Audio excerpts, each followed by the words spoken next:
독신에 대한 권면이라는 제목의 말씀으로 함께 나누고자 합니다. 이 말씀을 나눌 때에 하나님의 축복이 흘러 넘치기를 예수님의 이름으로 축복합니다. 우리는 어제 우리의 몸에 대한 바른 사용법에 대해 배웠습니다. 결국 우리의 몸은 우리의 것이 아니요 값으로 산 것으로 성령의 전이며 하나님께 영광을 돌려야 한다는 것을 알게 되었습니다. 오늘 우리가 배울 고린도전서 7장을 살펴보잖아요. 더욱더 크게 살펴보면 고린도전서 7장은 결혼과 이혼에 관한 문제를 다루고 있습니다. 이 문제를 다루고 있는 이유가 있더라고요. 그 첫 번째 이유는 당시에 팽배했던 극단적인 금욕주의와 임박한 종말 사상으로 인하여 성도들 사이에서 꼭 결혼을 해야 하는가? 이러한 질문이 나오고 있었다는 것입니다.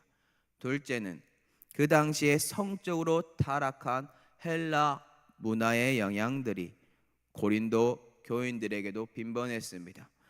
이 때문에 교인들 간의 신앙의 이유로 인하여 이혼을 빈번하게 했다라는 것입니다.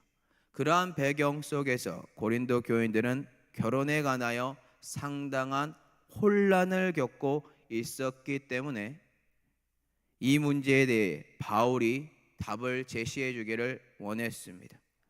그럼 오늘 바울이 고린도 교인들에게 어떠한 답을 제시하고 있고 오늘날 우리는 어떻게 하나님의 말씀을 받아들여야 하는지 함께 말씀을 살펴보고자 합니다. 금요일 본문 1절을 먼저 보도록 하겠습니다. 너희가 쓴 문제에 대하여 말하면 남자가 여자를 가까이 아니함이 좋으나. 너희가 쓴 문제에 대하여라고 앞부분에 나와 있는 이 뜻은요, 그 당시에 고린도 교인들이 자신들이 가지고 있는 결혼에 관한 문제에 관하여 바울에게 먼저 편지를 보낸 내용입니다. 그래서 올바른 답을 자기들에게 제시해 달라라고 하는 뜻입니다. 고린도 교인들은 자신들이 가지고 있는 결혼관에 대하여 더욱더 세부적인 하나님의 뜻을 원하였고 그 뜻에 관하여 바울은 그들에게 말하기를 남자가 여자를 가까이 아니함이 좋지만 음행을 피하기 위해서는 남자마다 자기 아내를 두고 여자마다 자기 남편을 두라고 답을 내놓았습니다. 왜 이러한 답을 내놓았을까요? 제가 서두에 어떠한 상황들이 고린도 교인들에게 펼쳐졌는지 설명하였습니다. 그것은 바로 그들이 잘못된 오해로 인하여 극단적인 금욕주의에 빠지거나 임박한 종말 사상으로 인하여 성도들 사이에 결혼을 꼭 해야 하는가? 라는 질문이 오고 가고 있었고 성적으로 타락한 헬라 문화로 인하여 부부 사이에 아름다운 성의 올바른 모습이 이루어져야 되는데 그것이 아니라 음행이 퍼지고 있었기 때문입니다. 그러므로 말미암아 바울은 남자가 여자를 가까이 아니함이 좋다라고 표현을 한 것입니다. 그러면 이제 바울이 주장하고 싶은 것은 무엇일까요? 이러한 상황 속에서 결혼을 하는 것보다 무엇이 낫다라고 바울이 권면하는지 아시나요? 다 같이 금요일 본문 7절을 보도록 하겠습니다. 나는 모든 사람이 나와 같기를 원하노라. 그러나 각각 하나님께 받은 자기의 은사가 있으니 이 사람은 이러하고 저 사람은 저러하니라. 아멘. 바울이 현재 배경과 상황 속에 있는 고린도 교인들에게 권면하는 내용의 답은 이렇습니다. 자기와 똑같이 독신으로 있기를 원한다고요. 그런데 더 정확한 답은 무엇입니까? 뒤에 말하고 있습니다.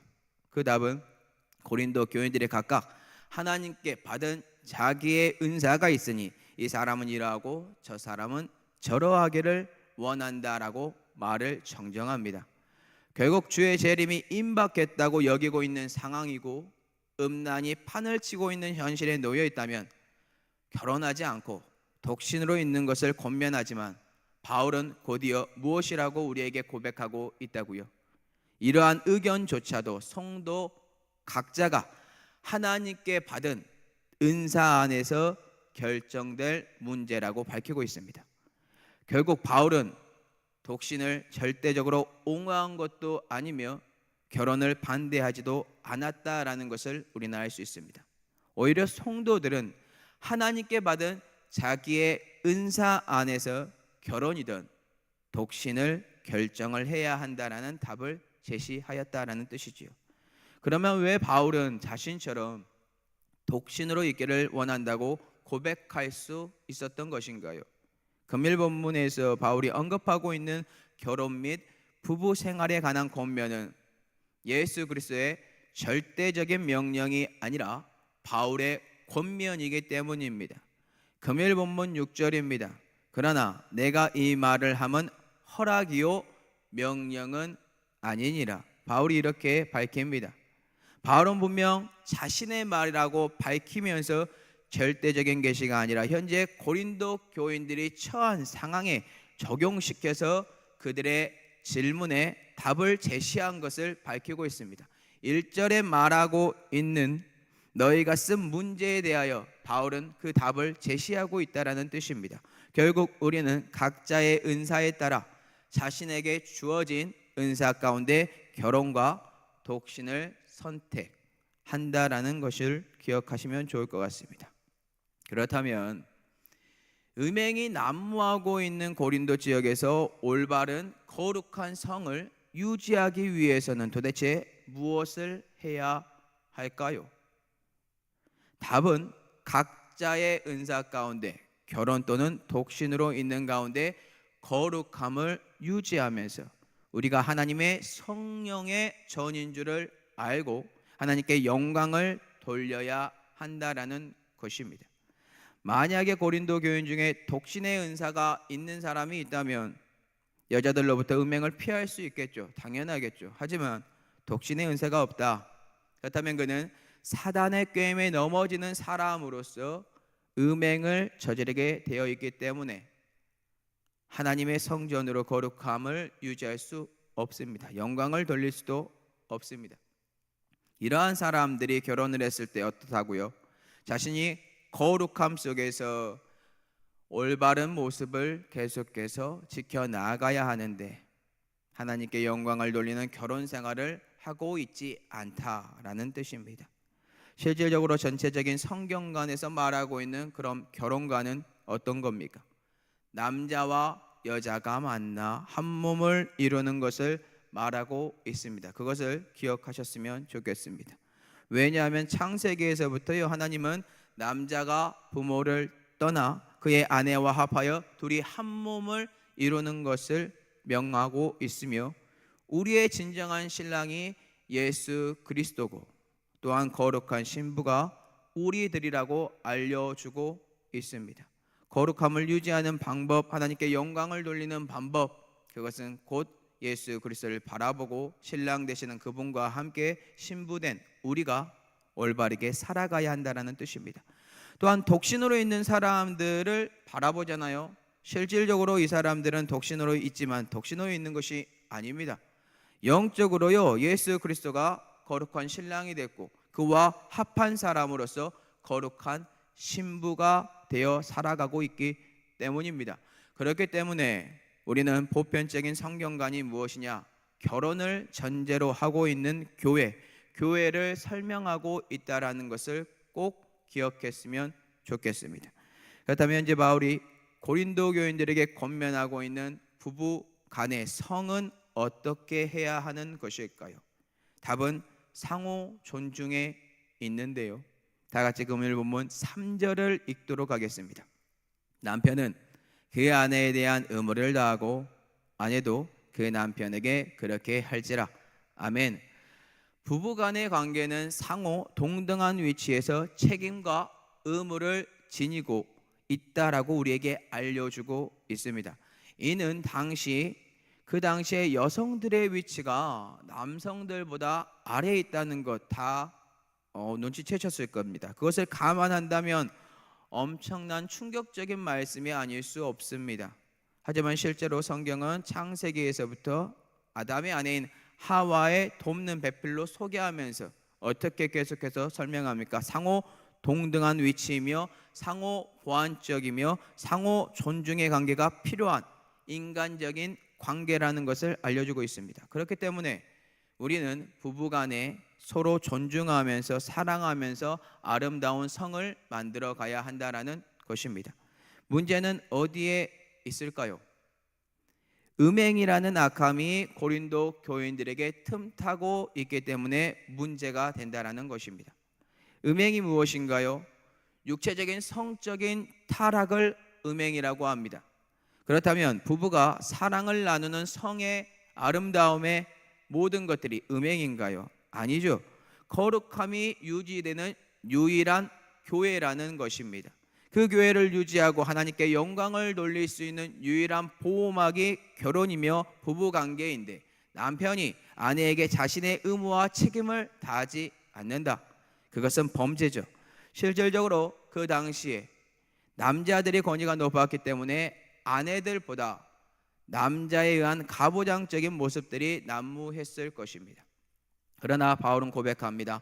상호 존중하면서 동등한 위치에서 남편은 그 아내에 대한 의무를 다하면 되고 아내 또한 그 남편에게 자신의 의무를 다함으로 아름다운 성을 만들어가고 아름다운 교회를 거룩함을 하나님께 영광을 돌리라고 제시하고 있다라는 뜻입니다. 왜냐하면 상호가 자신의 몸을 자신의 것이라 주장하지 않으므로 서로 간에 사랑을 나누어야만 사탄이 틈을 타지 못하기 때문입니다. 이러한 문제점을 올바르게 이해하지 못하고 상호 존중이 사라지면 어떠한 일들이 벌어지는지 아시나요? 사탄이 틈을 탑니다. 그리고 더 힘센 사람이요 강압과 억압과 폭행과 성폭력 그리고 더 나아가 자신의 남편이나 아내가 아닌 다른 사람과 잠자리를 갖게 되는 음행을 범하게 된다는 것입니다. 그래서 바울은 여기서 중요한 말을 합니다. 고린도전서 7장 5절입니다. 서로 분방하지 말라. 다만 기도할 틈을 얻기 위하여 합의상 얼마 동안은 하되 다시 합하라. 이는 너희가 절제 못함으로 말미암아 사탄이 너희를 시험하지 못하게 하려 함이라. 서로 분방하지 말라라고 우리에게 알려줍니다. 이유가 무엇이라고요? 그것은 절제하지 못하는 정욕이 우리의 마음에 있는데 그 마음을 사탄이 이용함으로 음행을 저지르게 하기 때문입니다. 그렇기 때문에 우리는 서로 기도하기 위하여 잠시 동안 합의상 분방은 하되 각자가 자신의 몸을 주장하지 않으므로 서로가 주장하게 함으로 상호 존중 가운데서 결혼 생활을 유지하시면 됩니다. 그래야만 거룩한 성령의 전으로서 올바른 교회가 세워지는 가정들이 하나님께 영광을 돌릴 수 있으니까요. 말씀을 맺겠습니다. 바울은 오늘 고린도 교인들이 처해 있는 배경과 환경 속에서 그들에게 독신으로 있을 것을 권면합니다. 하지만 그것보다 더 중요한 것은요, 각자가 하나님께 받은 자기의 은사에 맞게 결혼 혹은 독신을 선택해야 한다라고 정정합니다.